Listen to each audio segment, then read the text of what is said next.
Hello, sir. Hey, man. How's it going? It's going well. Yeah? Happy recording day. Yeah, you too. I'm realizing something about myself these days. Mm-hmm. What's that? I am at my worst for the last third of a project. Uh-oh. That phase where it's like I figured out the project and I know all the things and I've done lots of the things, but all I can see is like the remaining things and that I'm terrible in this phase. I'm still making progress. I'm still getting stuff done. It's fine. I'm not like saying this is an emergency, but just mentally I'm like, I don't want to do any more videos. I don't want to do any of this stuff. Like I just wish they were done and I can move on to the next new thing. Yeah. So it's just like starting to feel like a slog at this point? A little bit, yeah. Usually I have a video done by like Wednesday or Wednesday-ish or Tuesday-ish, and it's Thursday and I haven't finished a video this week. I will record one today, but it's just slower than usual. Do you think it's a factor of like 2/3 of the project, or is it some kind of more like fixed duration? Like if you had said this was a 5-video course, if you got 2 videos in, do you think you would have felt the same, or would have been like race through the 5 and now you're good? That's a good question, actually. I'm not totally sure. My guess is it's a little bit of both, actually. To me, there's something psychologically about, okay, I can see the finish line. Basically, all of the questions have been answered. Now I just have to actually go through the motions of finishing these things up. That part doesn't excite me. And so I imagine that might kick in regardless. But also, yeah, it has been a decent amount of time that I've been working on this. And so it's lost a little bit of luster now. That's always been an argument for, or one of the reasons for keeping features scope really small. Is like I've been on some long protracted projects before where it's all new stuff. You're doing a lot of like cool architecture. You're working out all the initial details of how it's going to go, and then just like taking it through the finish line oftentimes is the most psychologically challenging part of it. So if you can keep them small and bite sized, we try to like ship. We try to get code into production, even if it's not ready. We throw it up behind a feature flag. We've been doing that more and more now because that feeling of shipping small chunks out allows you to it almost resets it. So it's like, all right, now I'm starting a fresh new task that's really just a subtask of this really big thing. Yes. I have been getting some of that feeling from just shipping out samples after I finish a video. And that definitely has helped, for sure. If I hadn't communicated any of this to people, it would have been a much worse process. And also, speaking of cutting scope, I've decided that I'm going to do 8 videos. Okay. So I guess I've done a little bit of both. I've shipped early and I've also trimmed the scope down a little bit. I have 2 more that I know I want to do. And after that, I feel like I was just kind of like grasping. And I was like, well, this would be okay-ish, but I feel like I've covered the core fundamental things I wanted in the course with 8. And so I'm just going to stop. I'm closing in on what I think is like a rough schedule of finishing a video this week and then another one next week. And then I'm off for most of the week after that, going to a lake house with some friends. And I think then the week after that, I will basically prep the launch. And then I expect to launch the course the first week of September. And is that coinciding with the time when you're actually moving? We talked about that last time, right? Yeah, it kind of is. It's up in the air about when moving will happen. Because if my landlord can find tenants who want to move in for September 1st, I'll leave September 1st or before then. And if not, I might be here till October 1st or maybe November. Who knows? My guess is they will find somebody because this is like a good apartment in a good spot. So September 1st, I think, is definitely possible. And like someone saw the apartment yesterday, so they're getting interest. Got it. Have you worked out kind of your launch sequence? No, I definitely have not. I've done one of these like Big Bang-ish type launches before when I did that thing with OptiGrim with Upcase and Ruby Tapas. So I've sort of put together a sequence that is kind of similar of like, hey, there's a limited time availability of a thing. In this case, I think the limited availability will be the discount, like an early access phase. So I think for maybe a week or so, I will offer the course at a discount off the normal price and then raise the price. And so we'll have the effect of that time limited launch thing happening. But I've been chatting through some ideas with people, so I have some rough ideas, but no clear plan yet. Obviously, like email your list at least a few days before you say like it's generally available, right? It's kind of like warm them up and yeah, definitely. Cool.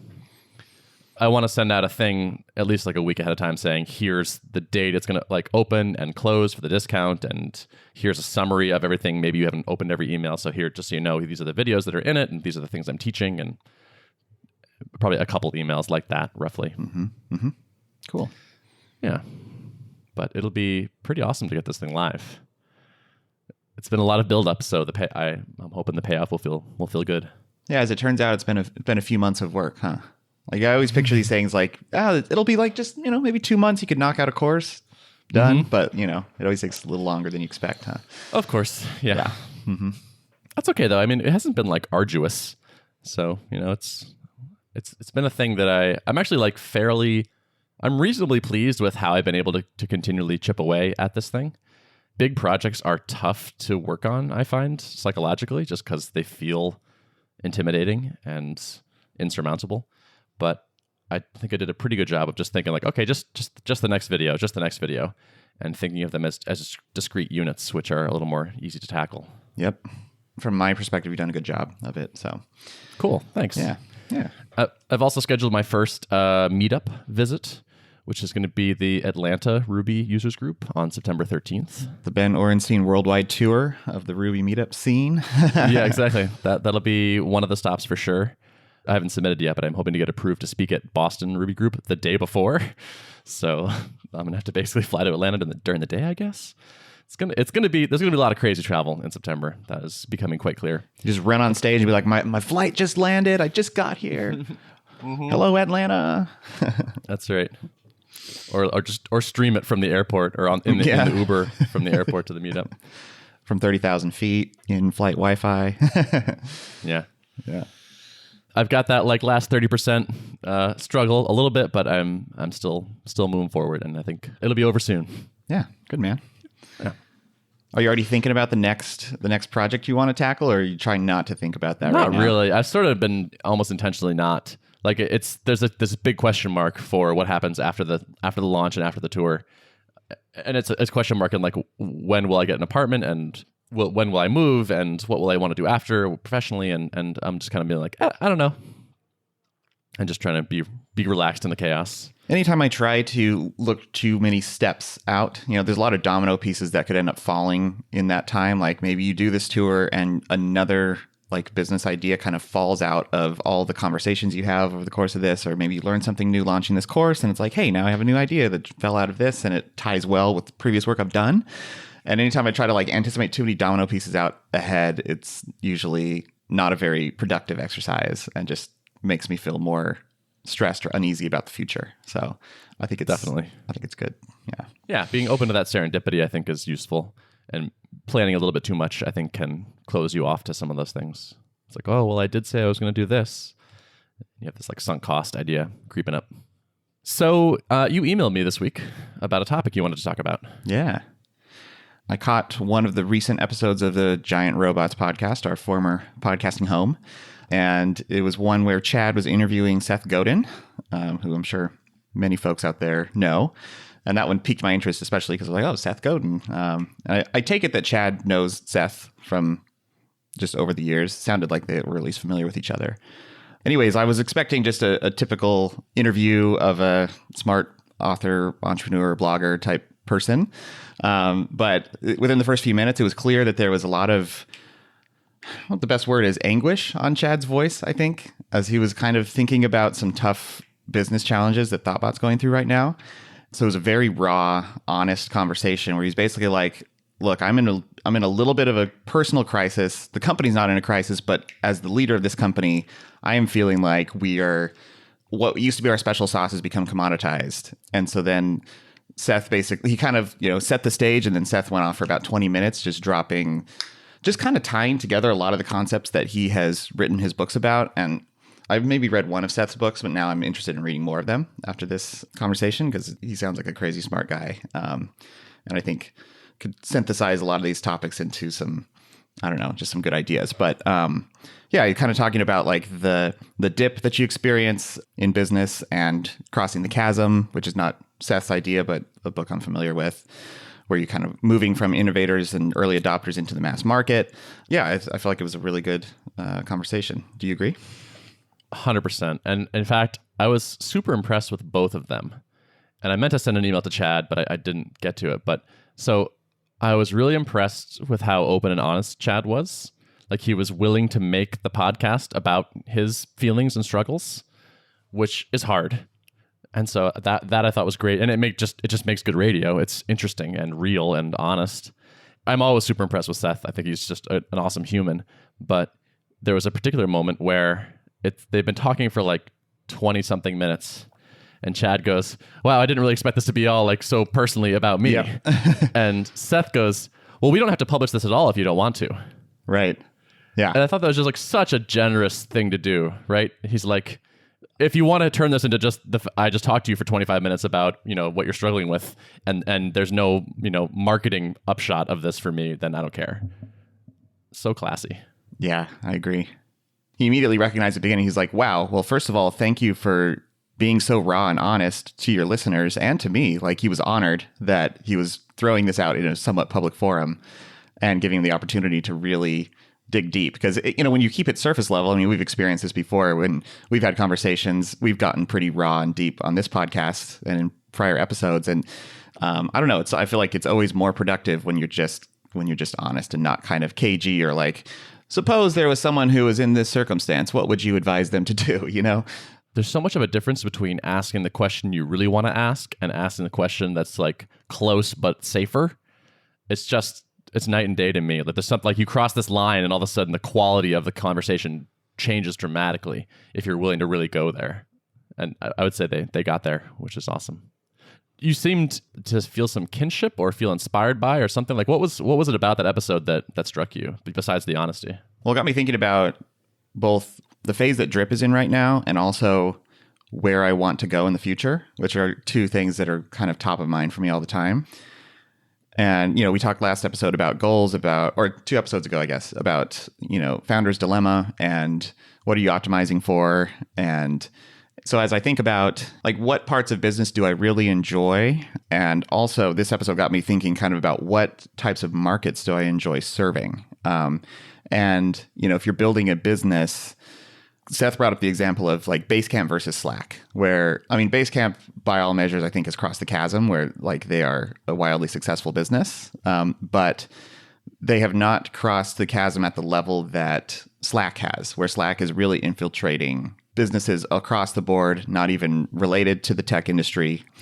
Whereas Basecamp kind of has their curated market where they're like, there's certain things they will not do. They will, they want to dictate the product roadmap. They take in feedback from people, but ultimately it's a curated, opinionated product. And comparatively, Slack is much bigger, has many hundreds of thousands of users, and is a relatively simpler product that is essentially dumbed down to be catered to the mass market so that a wide array of people can understand it and use it.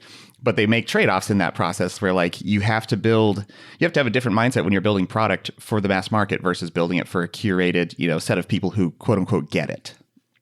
One of the kind of the paradoxes that Seth was talking about is that you really can't have it both ways. Like you cannot serve both the innovators and the mass market at the same time. You have to choose. Part of me wants to say like, can you have it both ways? Like, can you make the ramp to understanding how to use a product, can you make that gradual enough where it's like a simple tool for the mass market who aren't super sophisticated, but then the people who get it are able to level up within the same product? And I don't know if you have thoughts about whether you feel like that's possible, whether you feel like that's something you would want to attain or even try to attain, or if it's like, I don't know, do you think you really have to pick? That's a good question. Yeah. It feels like you could. It feels like a really high bar, but you possibly could achieve that in terms of like usability around a product. Like you could hide the advanced stuff well enough, but still in a pleasant way for advanced people. But I wonder if the challenge then becomes describing who it's for, like letting your market know what's right for them. Because if you talk to the masses in your marketing materials, then you miss out. People that are advanced assume it's not for them, and vice versa. It feels like it would be tough in just a lot of ways. It wouldn't not just around product design. Yeah, but marketing and positioning, branding. Like as I look at the stage that Drip's in right now, we've obviously found a nice, healthy set of innovators and early adopters, and that happened, a few years ago in our history. Drip is growing. We have a free plan. We have a lot of people who are newer to marketing automation in general who are adopting Drip. And we've been making a lot of usability improvements. Like that's been a good chunk of our time spent in dev cycles has been improving usability. So, getting rid of fill-in text boxes and adding drop-downs instead, and just overall like polishing all the flows, the various flows in the product. If I kind of analyze it, it's like I think we are kind of edging deeper into the mass market, and there's high demand for making the product feel more usable. Like the two are in contention on what I really love about Drip and what the direction that it's heading in the market, where it's like we are penetrating more mass market, but some of my favorite parts and where I think some of the most valuable parts of Drip is in the really cutting edge like things that we are exploring doing with automation. We almost need to make a choice perhaps on like, do we want to keep pushing the bar forward with automation, whether that's like building more machine learning into the product where it can do more intelligent things. Maybe the two are combined, where it's like if we innovate in such a way where it actually becomes more attainable for a less sophisticated audience to use the product, then maybe that's a way to marry the two, where like your innovation is innovation in the form of making the product more usable.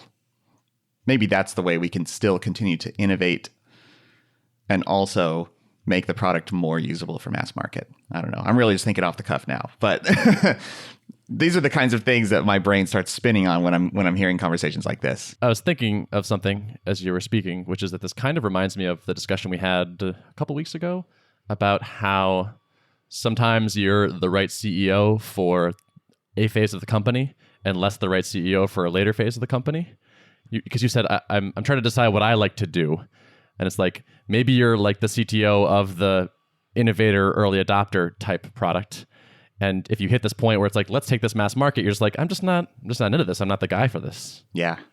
And that might be, it's funny. It's like I named my blog Scaling SaaS, right? And I almost feel like it's almost a dishonest thing. Cause to me, scaling Drip in pre-acquisition was growing from just me and Rob hanging out in his office on his patio in Fresno to growing to a team of, a handful of developers and some people doing marketing and some people doing demos. And to me, that was like, we are scaling beyond what a lot of people get to in their early stage SaaS companies, right? But to a lot of people, scaling means like either raising funding or just, dramatically increasing your headcount or going after some crazy high revenue goals. And it's like, I don't know if that's I'm kind of interested in seeing how that whole process works. And I'm learning a lot about that right now at Drip.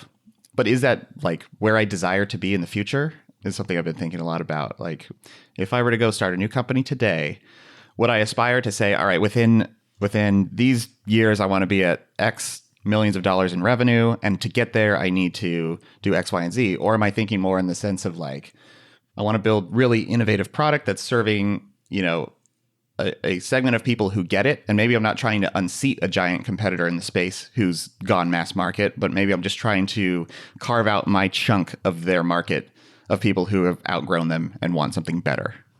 Yeah, I love that question. I love that both are valid approaches. My brother works for a software company, and they exclusively do their SaaS, and they exclusively do deals that are like $40K a year and up, like annual prepay type thing to giant companies. And that's just, they decided that's what they're going to do.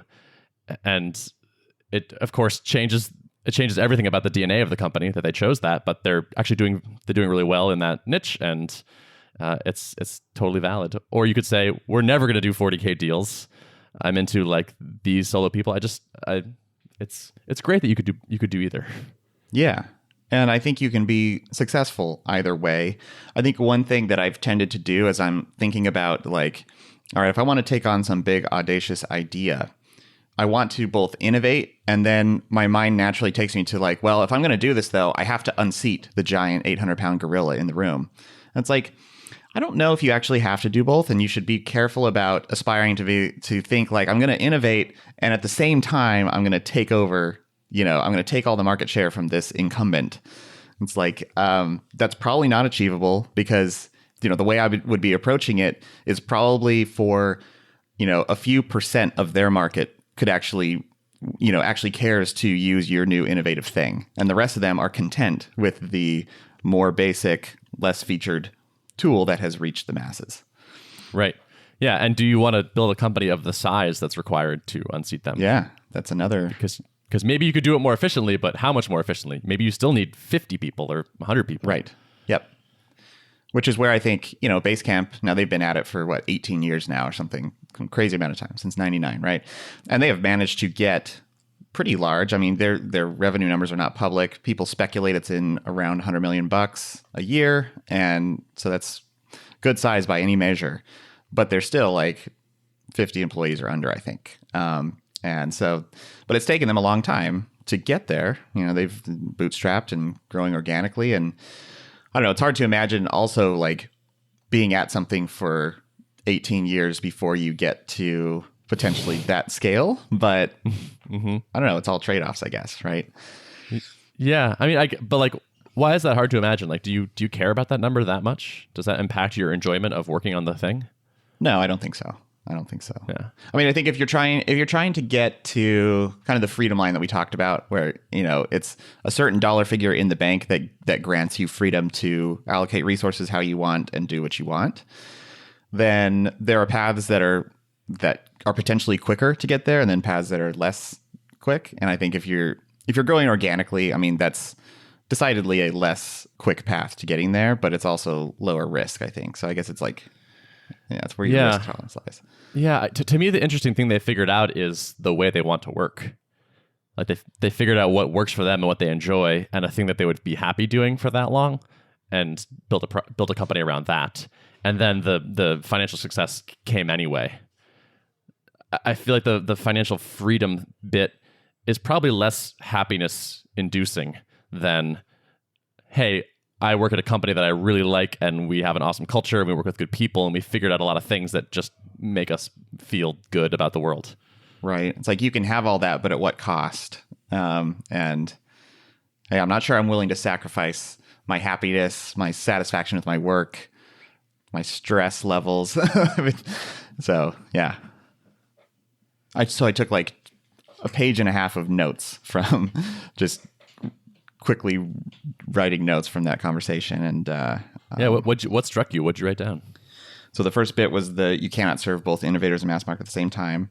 This is a paraphrasing of Seth, but he said something to the effect of, if you want to serve innovators forever, you have to continually reinvent yourself. And that means throwing it all away and doing it again, which is really painful to imagine doing, That's funny. That appeals to me a lot.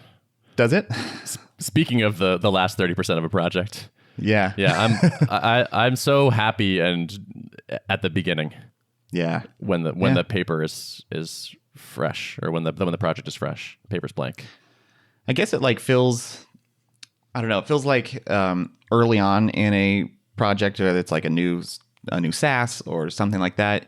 There's a lot of risk at the beginning phase, and I guess it depends on how that risk affects you. But I remember the early days of Drip, where we were still searching for product market fit, and a lot of things were unknown. And as soon as we crossed that line where it's I think we got it locked in. It was after we launched our first iteration of automation rules, when things started to move along, we were marketing and people were converting.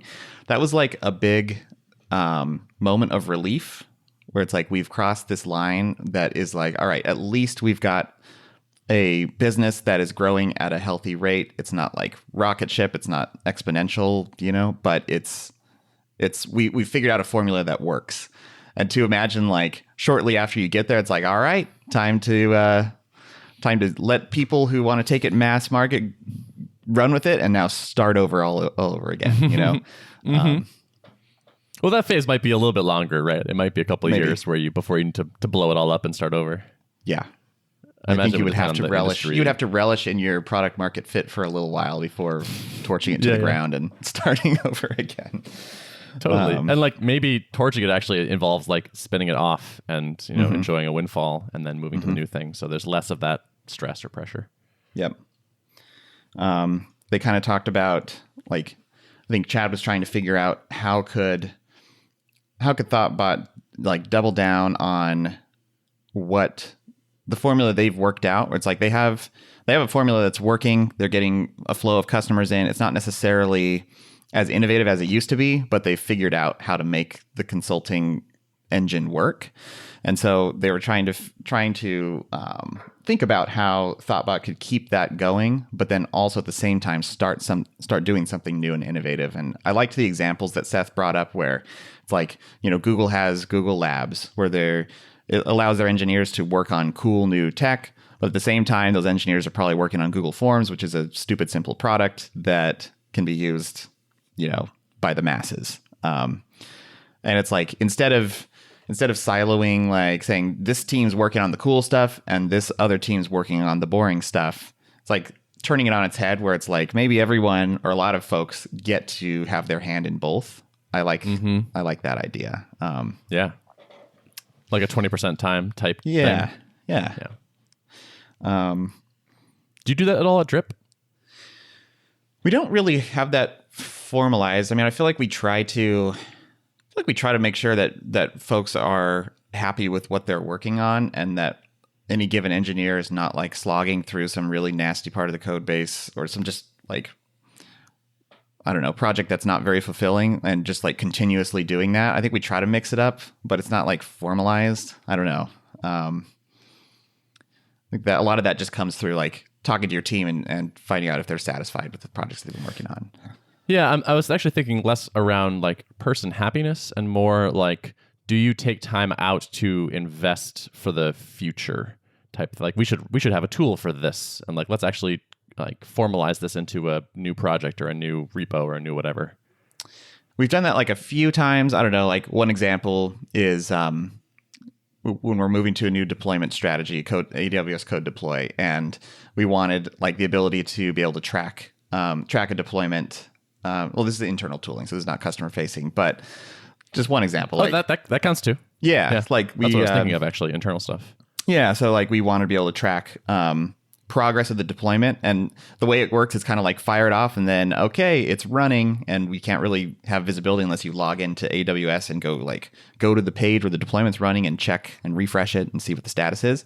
So one of our engineers built a tool it calls Deploy Watch, and he open sourced it. And it's like a little Go app that will just like hook in and look at any deploys that are running, and then it'll constantly refresh. So you can just have it in your console, and it'll just like update in line as different servers finish.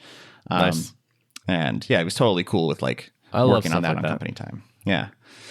I've seen like job ads for certain companies for like a tools team, and that appeals to me so much. The idea of like writing programs that help other people write programs better or faster, or even if it's not internal dev tools, even if it's just like write a thing for the marketing team or for the whatever team. I had this experience. I used to work at Dana-Farber 2 jobs ago, which is a cancer hospital and research institute, and I was on a little team of Rails developers, and we would go into things like the clinical trials department and be like, they're like, we're dying over here. We got 40 people editing the same spreadsheet every day. And like, there's a filing cabinet full of paper. And when we want to check the thing, we like open the filing cabinet, and we would write stupid, simple CRUD Rails apps for them. And they'd be like, oh my God. And it was such a satisfying experience. Like, it didn't matter that the app was simple. It was like, look how much better we made their lives. That just felt so good. It's a nice luxury to be able to do that. I mean, I feel like some teams, like that's kind of the last part that they think about is the internal tooling. I know when we joined the Lead Pages fold, like some of the support folks were really impressed with our admin area. We call it Faucet. Get it? Drip Faucet. And so like, I don't know, we started it from day one, and I think that's why it was not super like thrown together last minute. So it did have some styling to it. Like it was just some basic styles, and we kind of were able to build it out over time. And now we have the support engineer on our team is kind of the one who takes requests from the support team, and they say like, hey, I could really use this new screen where it like minimizes the clicks, and I can like easily log in as this user from this context. And he's like, okay, cool. And then he just like adds a button for it. And that sounds very fun, actually. Yeah. It's cool. And it's like totally the kind of thing where like I couldn't envision what the support team needs. They're going to tell us like, oh my gosh, it would save me so much time if I could just do this one thing from the screen, and be able to satisfy them is really, really fun. I think a great admin area is probably an under-invested in tool for SaaS apps. I've limped along without one in the past because I have console chops, but it's nice to have that. Like if you actually make it a first class thing in your app and like you write tests for it and make sure it continually works and it's not ugly and does useful things, I think that's pretty awesome. It is making like we always, queuing is always a challenge at Drip. So we now have like a growing queue activity page where it's like, we used to say like, how many broadcasts are sending right now at this moment? Well, let's log into the console. Let's search for broadcasts that are in a sending state. And then we want to know how many subscribers are sending to. Okay, let's go through and count the subscribers. So we've like gradually rolled up these things onto one page where it's like you load this page and instantly you can see everything that's active in the queues right now. And, by the way, who's hitting our API really hard right now? I don't know. Let's add that there too. So we have like an activity tracker for API use. And that is like made the troubleshooting process way less stressful because it's like when you get instant visibility, it's like running all the same queries that you would have run manually. It's just not having to type those keystrokes, and SSH in is just like way less stressful. So totally. I think a good dashboard's real satisfying. Mm-hmm. It is. And now we've been like getting Prometheus and Grafana set up so you can like, I don't know, we're edging into building better dashboards where like if we're trying to diagnose trouble in one particular area, maybe we want to see like queue volumes and also database activity and request volume, and you can like mix and match them into one dashboard so that instead of opening 4 tabs and kind of trying to flip between them and spot trouble, you can just like boom, throw them all on the same dashboard. That's been really cool. He brought up the example of Newton running shoes and how like they basically have decided to focus on running shoes only, right? And this is a loose quote from Seth. He said that like doubling down on the edge that you've got is worth it, and that's what Newton has done. If they tried to compete with all the other product lines that Nike has, they would probably not succeed. But they've carved out a niche in running shoes, and they doubled down on that. Makes a lot of sense. Yeah. Cool. Well, we're getting a little long. You want to wrap it up? Yeah, let's wrap it. Awesome. We can definitely throw a link to that Giant Robots episode. For sure. Yep. Recommend everyone to listen to it. Yeah. I recommend listening to just about anything Seth shows up on. Yeah. Just a good person. Yep. It's a good voice to have in your head. Totally. If you'd like to access those show notes, you can go to artofproductpodcast.com. Did I say it right? That's right, yeah? Yeah, I think so. Excellent. And we'll see you next time. Thanks for listening. See ya.